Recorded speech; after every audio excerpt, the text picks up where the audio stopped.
நான் என்னோட ஹோம்ஒர்க்கை தான் பண்ணிட்டு இருக்கேன் தெரியுமா? ஓ அப்படியா? அப்படின்னா எந்த பிரச்சனையும் இல்லை.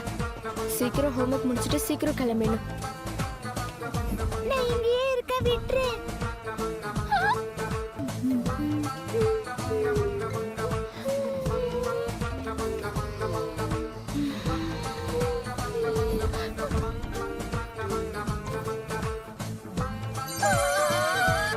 அவனை நீ என்ன டேட் பண்ணிட்டு இருக்கியா?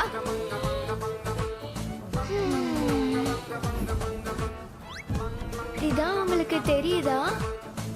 ஏய் சப்ஜெக்ட்ட மாத்தாத யாயி. ஒழுங்கா நீ பதில் சொல்லு. வெளிய டேட் போலான்னு ஏற்கனவே அவகிட்ட கேட்டு வச்சிட்டியா? சொல்லு. இன்னும் சொல்லல. ஒரியோ அவனோட ஸ்டடீஸ்ல பிஸியா இருக்கான். அதனால அவுட்டிங் போறத பத்தி இன்னும் பேசல. அது வரைக்கும் நான் அவனுக்காக நிறைய விஷயங்களை செய்யணும். சரி, அதனால நீங்க 2 பேரும் எதுக்கும் கவலைப்படாதீங்க. ஏன்னா ஒரியோவை நான் கல்யாணம் பண்ணிக்கிட்டு கோவிலையும் பாத்துக்க போறேன்.